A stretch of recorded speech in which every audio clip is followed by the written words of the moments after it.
Hey everybody, I wanted to talk to you about my dog Luna today. I would love to ask you to like and subscribe to my channel so I can make more of these, and put in the comments what you love about your dog and how she's helped you, he or she. Um, I've had Luna for 2 years and she is the best dog I could have ever asked for. Before I found her, I was praying and just trying to find the perfect dog for me. And I found her on Kijiji. The ad said great with other dogs, great off leash, great on walks, great left alone, and great with kids. And I thought, wow, perfect. check, everything I needed. And so the owner was like, do you want to schedule like a meet and greet somewhere neutral, like not my place or not his place? And I was like, I don't drive. Do you want to just bring her to my place, my neighborhood, and we'll go for a walk outside? And he was like, sure, should I bring all her stuff? He didn't even interview me or anything. He just met me and was like, she's yours. So it was a huge gift to have Luna. And I remember that day clearly when I brought her home. I was so excited. And my partner said, what have you done? He wasn't near as enthusiastic as I was, but I knew it would work out. And it's been 2 years. It's almost coming up on me and her 2 years anniversary. So I used to dog sit this dog named Ravi, and he was my neighbor's dog, and he was so sweet. He was also a black lab and also a service dog for someone in a wheelchair, helping her pick stuff up. Very well trained, and I guess when service dogs get old enough, they have to retire, and so you can't bring them anywhere with the service vest, so they can't come places that he used to be able to come. So she would have to leave him at home. And I would watch him, but I didn't bring him to my place because the tiniest little crumb on the floor could just make him deathly sick because he had stomach issues. But I would go to her place and spend time with him and take him on walks, and he was just this sweet senior old lab and amazing mom too. And Ravi passed away, and as all dogs eventually do, and people too. So I ended up, a while after that, I was talking to my community worker in my mental health building, where I live. I have my own place, but I meet her, once a month. And I was talking about having kids, which would have been absolutely ridiculous at that point in my life. I was with the wrong partner. She's like, just get a dog. And I'm like, but my mom wouldn't let me get a dog all these years. She didn't want to have to end up paying the vet bills if I couldn't afford them. And I'm like, no, she's right. I need a dog. I didn't want to make the commitment yet. I wanted to test it out. And so I contacted ARCS. And ARCS does, you can do foster care for dogs, and they'll pay the vet bills and the food. And then you take care of it until they find an owner. So when they find a request from online, first of all, you make a profile of the dog and you put his personality and some pictures, and they even hire a professional photographer if your pictures aren't great. And they put it on the website, and then this was during COVID, so maybe it's changed now, but they would come to my house to meet the dog. So actually first I tried to foster a cat named Director. Director was an old senior's cat, and I wanted to choose a senior because I figured they're less likely to get adopted, so I'd probably be able to keep her longer. But sure enough, as soon as I got her, I was like, oh my god, she's so sweet. I just want to keep her. And so I contacted ARCS and said, I think I might want to keep her. But she was bothering my breathing problems, which I thought might happen. I've been a bachelor, and changing litter box is not great for my breathing issues, and I'm super sensitive to smells. So the longer I kept her, the worse it got, especially when fall and winter was coming, and I had to start closing the windows. So I gave the cat back.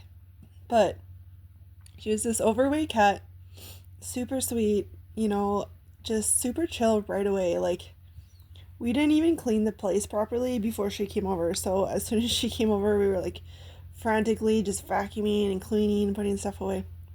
But she came pretty relaxed pretty fast. But with the breathing issues, I was like, nope, I love you, but sorry. thankfully she was still in foster care and we hadn't adopted her yet. And so later on I'm like, okay, let's try a dog.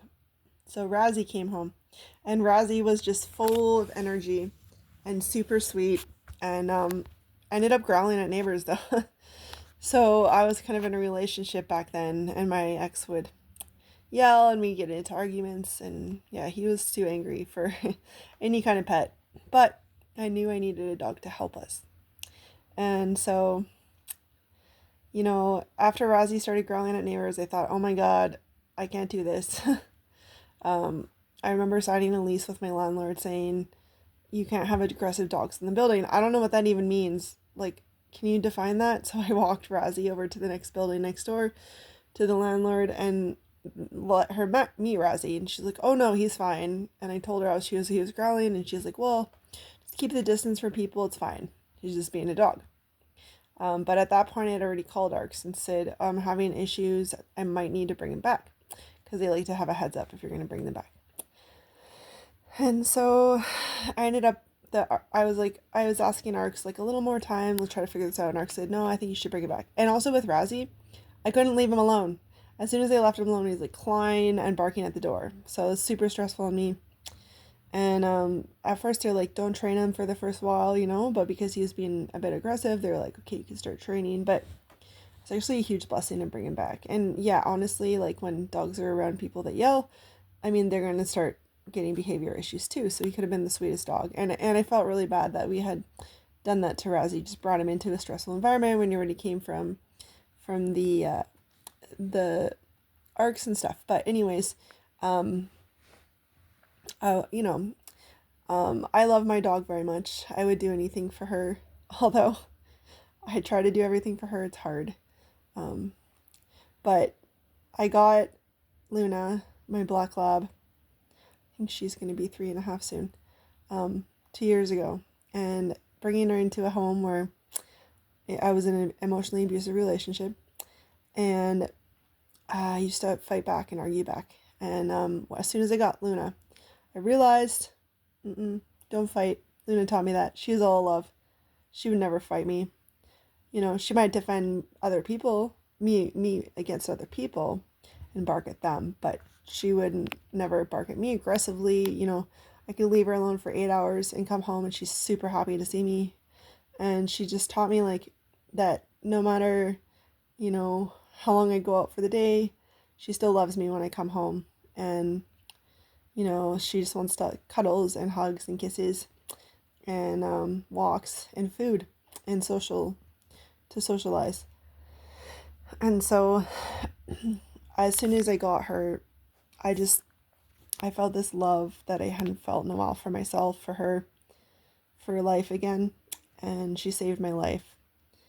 And it still took me a while to leave the relationship, but all of a sudden, if we got into an argument, I would go in the hallway, sit on the couch, and wait for him to leave, even if it took 2 hours.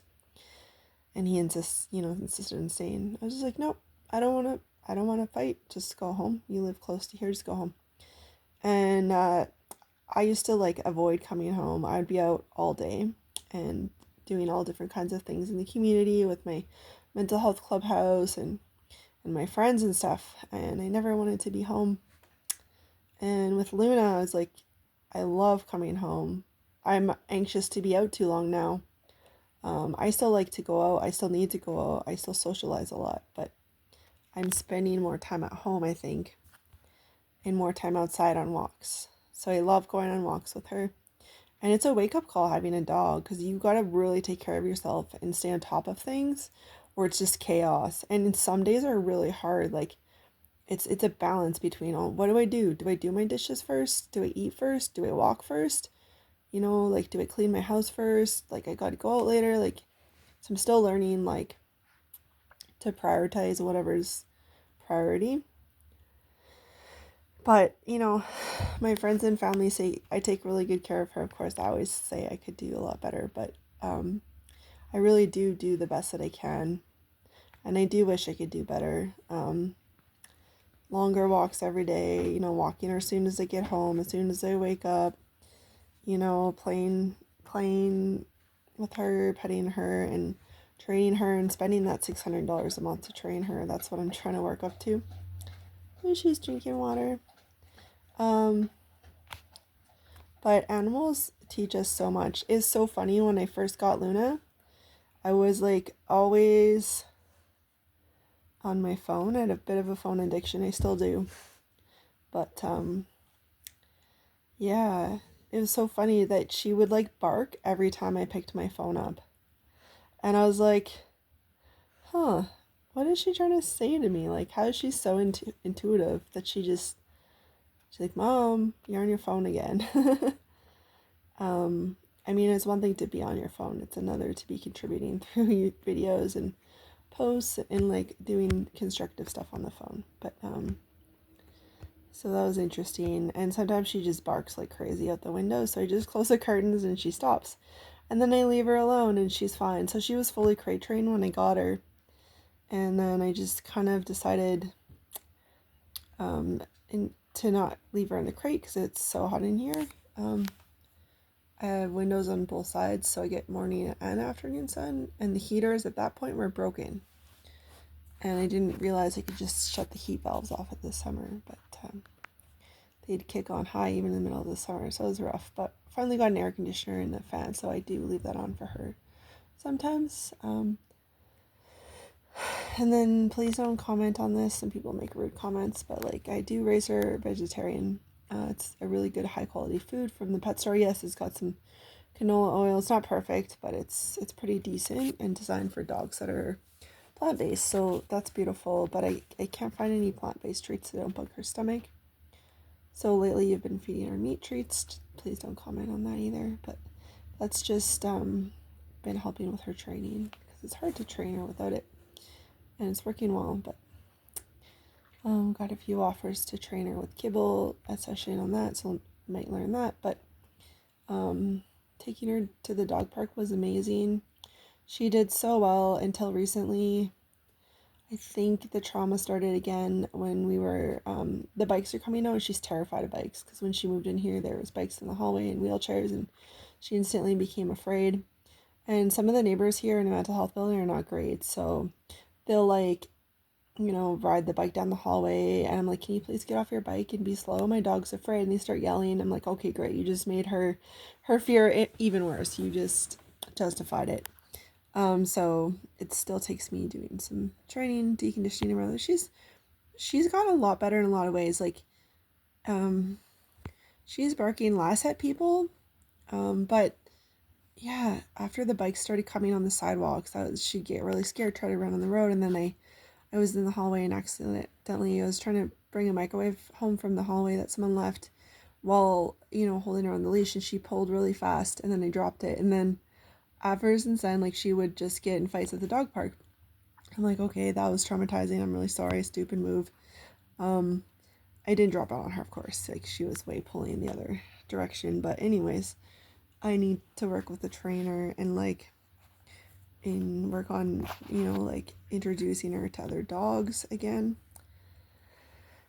But like, having her here has like been instrumental in my healing journey, in teaching me how to love myself and that the world is a beautiful place. And she is so playful and full of energy. Like, she would have more energy than any other dog in the dog park, and everyone's like, oh my god, she's such a cute puppy, she must be so young. Like, she's 3.5. She acts like a puppy. She's just full of energy, which is awesome, but a handful.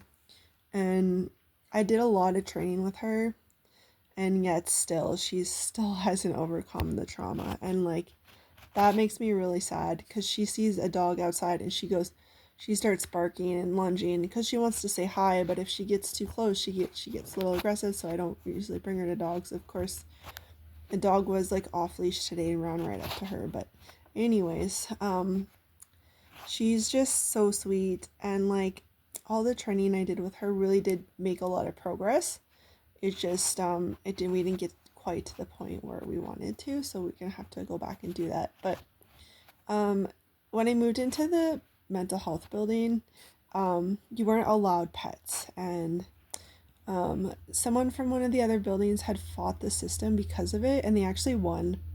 So it was because of them that we all get, you know, we get animals, but we have to have a letter from our worker in the building or whoever staff agency we're with, and then say that we're going to be a good dog owner. And I told all my problems to my workers um, over the years with Luna, and they're very helpful. Of course, my worker had a dogs herself, so she knew a lot, which was super helpful. And so she guided me along that, and the whole neighborhood stepped up to help. Like, I swear, it's amazing. Like, my one friend with, you know, this giant Saint Bernard, and like this Saint Bernard is like a therapy dog at the hospitals, and the owner was just so sweet and would come for walks with us and give us tips, and like, you know, meet us at the dog park. And then our other owner with two dogs, beautiful old white dog, really senior sweet dog, and this younger one, and they would walk off leash all the way from their home to the field and back, and they were so well behaved. So I let my dogs off to play with them and stuff and go on some walks. And then, but it was hard. It's hard to kind of keep up with all my friends and like maintain like a regular schedule with them. And then there's this other dog, giant dog, that, you know, would go off leash with Luna in the park and they would give me tips. So, and just other people I meet at the dog park, and I'd be like, I'm a new owner, I don't know what I'm doing. And they would like just support me and so much love. And I'd like make a mistake and they'd be like, oh, it's okay, like, don't worry, you know. But I can't bring her to the dog park anymore until I fix this. But I just like, I have schizophrenia, and a lot of people, they don't understand what that is, and they're like, oh my god, people with schizophrenia are dangerous and they should never have pets and they can't take care of them, and like, what a terrible owner to get a dog if you have schizophrenia. Like, that's all bullshit. And like, a lot of people with schizophrenia are really loving, caring, responsible people. Yeah, I might have some issues with motivation, and yeah, I could do better at walking her more and more frequently and sooner and stuff. But like, it's been 2 years and I still have her. And I was like, I'm getting a dog. I'm never going to give up on this dog. And I'm never going to give her away. I hope I would never have to. I want to give her as much love as I can. Give her so much love. I talk to her, I pat her, I cuddle her. I take care of her. I bring my friends over to meet her. I have the most amazing, supportive, and loving partner. And like, she just adores him. And we've been together for 6 months. And he goes on walks with us, and he's brought us to different places, and we're just so blessed to have such a loving person. And I don't think I would have found him if it wasn't for Luna, and I don't think I would have left my ex if it wasn't for Luna. And I don't know if I'd be here, honestly, if it wasn't for Luna, because we were heading in a very dangerous downward spiral. And of course, I'm not saying everybody with schizophrenia or mental health or an abusive relationship should get a dog. That's not what I'm saying. And that is one of the reasons I didn't get a small dog either, because small dogs are more likely abused. And I don't know if for sure if there was any abuse going on between them, but I definitely needed to leave because things could have escalated pretty bad. And so, yeah, pets are so therapeutic. I mean, and black labs are one of the best apartment dogs, even though they're big. They're one of the best therapy dogs. They're one of the best emotional support dogs. Hi, Luna. Hi, Luna. Come say hi. Come, up. Up. Good girl. Up. All the way. Up. Good girl. Hi. There's my girl. She came to say hi. There. Hi, baby. You wanted to be in the video, didn't you?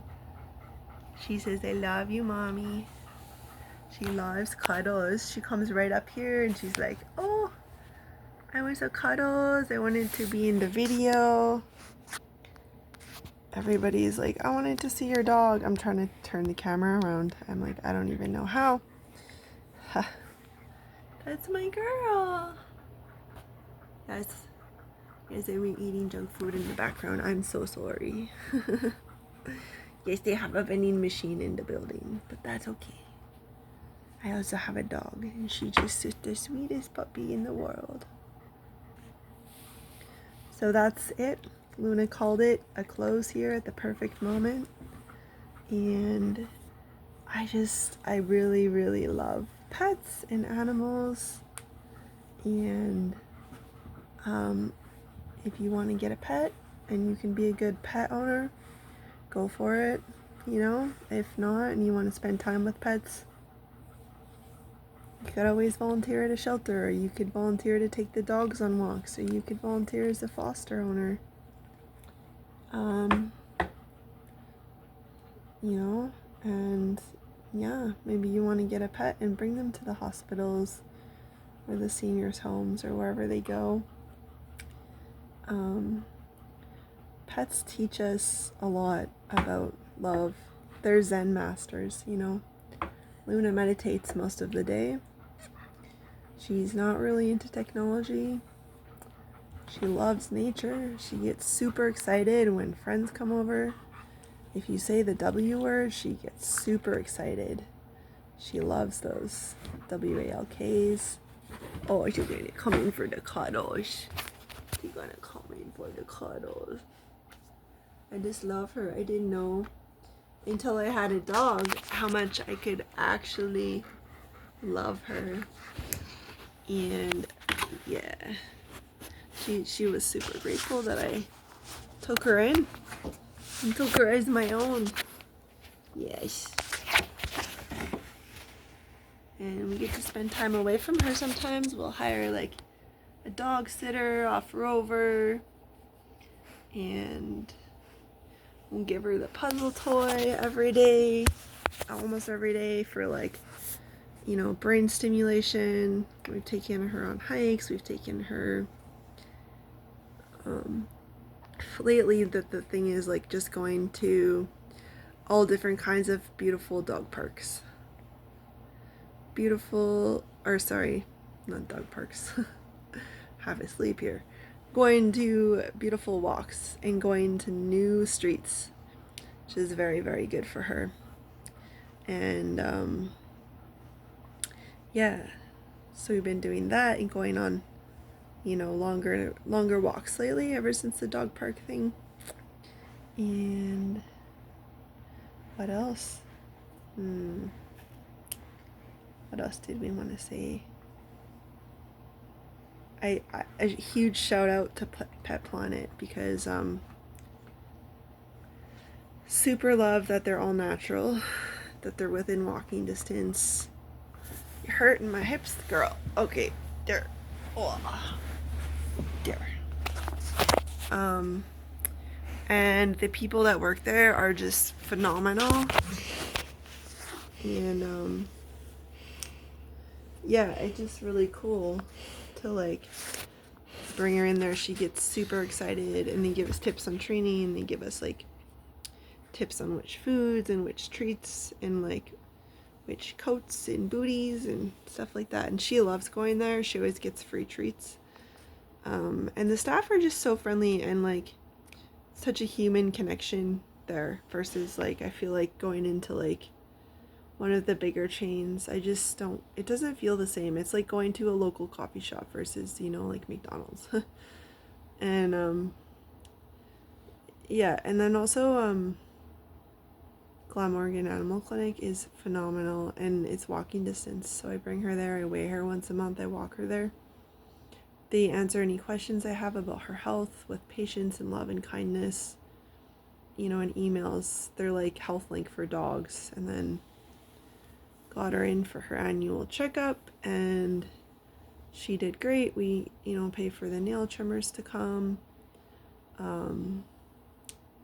We make sure she has her light on when she walks at night. And in the winter, the struggle always getting the booties on, but we did it when we could.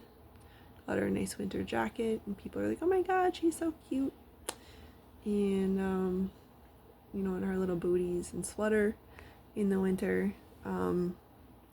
It's harder in the winter to have a dog, for sure, you know, because it's just so cold out, and you have to pay attention to like the temperature, you know, when you're deciding how long to walk them. You don't want to walk them too long. And it's made me, you know, meet a lot of people in the community. One thing that I've been doing for years for my mental health and community connection and animal connection is just going for walks and asking people if I could pet their dogs, and I still do. And, you know, I do that in the neighborhood when she's not with me, and I say, I'm so sorry. I have the one with the crazy black lab. And they're like, oh, yeah, I know who you're talking about. And I'm like, I'm so sorry. But everybody's just super loving and supportive. They don't get mad at me. A couple times the owners would get mad, but not usually. Most people are like, oh, keep going, keep training her, you're doing good. Or like, you know, they see me with her and how much I love her and stuff, and they're like, it's okay, like, we get it. It's a bit frustrating and embarrassing when other people's dogs are so well behaved and you're just like, I'm trying so hard and yet could try harder. But she's beautiful. She's a big cuddle bug. She's a big cuddle bug. And she knows when animals know when you're upset or when you're sick, and they'll come. One time I was just crying, sitting on the couch, and she came up and sat right in my lap, like with her butt on my knees. And she never does that, but I was crying, and so she's like, I just want to give you some love, Mom, because I love you and I want to make you feel better. And yeah, they're just super intuitive, and they pick up on your energy, so it's a huge wake up call to like be grounded, not just for her but for me. It's like okay, you know, gotta get to bed on time because I gotta wake her up, and I still struggle, but it's like, okay, I better eat and take care of myself because I need to be around for Luna. I better keep going to the gym because she needs me around too. And gets me outside way more because I wasn't really going for a lot of walks, and then I had her and I started going on lots of walks. And I'm in the most loving relationship I've ever been in, and I don't think I could have got there without Luna. And Luna grounds us together. She connects us and she teaches us how to love and how to be excited about life and how to treat each other well, you know, and it's so much more fun. Life is so much more fun for me with a dog. You know, she's so playful and so sweet and so beautiful and she's so patient. Like for a dog, like she just blows my mind how patient she is. But not always. But yeah. And like it's almost like a different communication style and system with animals. It's like you don't need to talk to them all the time. You just be in silence with them and they're cool with that, and like meditate with them and like slow down and be present with them.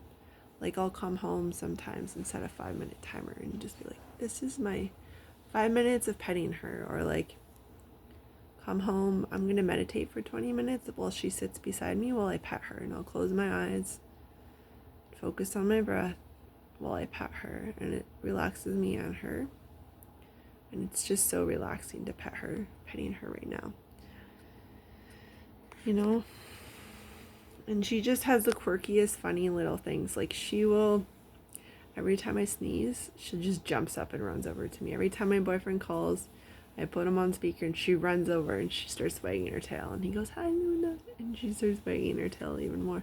And every time we go outside with him, she thinks that she's going on a car ride. And she loves car rides so much. Like if I'm walking in the parking lot to his car and someone has the back trunk open, she'll try to jump in, or like she'll jump out of the trunk, and then if you don't go to the park right away, she'll just want to jump back in just for a ride. But you know, she gets so excited because she thinks she's going to the dog park or the forest or wherever. She's like, adventure? I get to go on an adventure? Sure. She loves adventures, and like you bring her to the forest, she's a totally different dog. She's super calm, super connected. You know, it's like us. Yeah. And she's part of nature. Animals are part of nature in a very beautiful way. And I love that. And they're so wild. You know, obviously I don't have a wolf living with me, but it's like I have a part wolf. Like it's pretty miraculous if you think about it, and like how evolution has, you know, like allowed us to tame wild animals into these loving beings. Like they've evolved to be able to serve us in that way, and us them. And it's a beautiful connection. It's like having a kid, but it's almost a little less responsibility. which is kind of nice at the moment. And it's a good test, you know, to see if I ever wanted to have a kid one day. And like, who knows, you know, it could happen anytime. And it's like, teaches you so much, as kids do, you know, about self-care and discipline and prioritizing things and love and patience and kindness. And she has so much compassion towards kids. Like, it's unbelievable. Like, there'll be like kids walking by and she won't bark. She'll bark at adults. There'll be like a baby in a stroller and she won't bark. I feel like she's also barks less at seniors, which is really cool. She's just intuitive. She's like, these people are gentle and I don't need to fear them. And since meeting Trevor and leaving my ex, like, she's learning to trust more and more people, neighbors that she wouldn't go near, including a wheelchair lady. The other day, she went right up to her and took a treat right in front of the wheelchair. I was like, see, this is huge progress. She would like walk in the front door without me having to pull her for the first time ever. Like, she's just settling into like, the world is a safe and beautiful place. Although we're not quite there yet, but we've made progress. So, but there's still a lot of work to be done and a lot of love to be loved. And I really hope that we can get her to the point where she just feels completely happy and safe all the time, no matter what, and that she can sniff other dogs' noses. Did you just making you confused? You scratching your ear? Yeah. She'll like fart and then look at her butt. She's like, it's so funny. Or like, she'll be like out in the wind and it's so windy that she starts looking around, and then the tiniest little whistle in the tree will just spook her and she'll try to take off. Or like, she'll like see a bunny and like try to chase it, or a bird, and then she'll see the cat in the vet office and she knows not to go near the cat because the cat will swat her. But it's just really cute to watch her reaction with other animals like that. And what else? He? Good girl. I tell her a million times a day that why is she? You know I'm talking about you? Huh? I tell her so many times a day that she's such a good girl. Okay. That's her favorite words. She's like, I know, I'm a good girl. You're a good mom too. And like, I've learned that when you're walking dogs, you don't want to be like constantly talking to them. I sing to her on walks. I sing to her at home, like lullabies. Like, darling, darling, you're beautiful. Gotta keep your head up. Never let anything bring you down. Sunshine will always come around. Stay strong, move on. You have such a beautiful soul. Let your energy radiate. And unison, drifting along. I love you forever and ever. I see the world go spinning round. It's getting better and better. And she just like, when you sing her a song, she just like is so happy. And she loves Trevor's music. Like, he's so funny. Like, he like, the first time he played our didge, she would like put her head near the end of the didgeridoo and just like turn it back. And that was so cute. And he played singing bowls on her back, and she immediately turned over and put her belly in the air, and like he played on her belly and she loved it. And or like he'll play the flute and she'll like get so excited, she gets the zoomies and she'll jump from like the couch to the bed to the floor, back and forth. But then, you know, if he just keeps playing the music, she just settles down and lays down because she's like, I'm just gonna meditate for a while, which is The private sound bath for Luna. And he passed the Luna test because I remember the first time that he met her, and like dogs are so intuitive. Like she was afraid of men when I got her, but with Trevor, like she like went right up to him and like was like trusting him instantly, and that shows a lot, you know. So that was a good test. Yeah, she loves, if I lay in bed, she'll lay with me, or if I say who's here, she starts freaking out and like jumping around and jumping on the door. She gets so excited. Yeah, I think that's about it. Again, if you like my videos, please hit like and subscribe so I can make more of these, and tell me in the comments what you love about your dog or your cat. Thanks, guys. Cheers.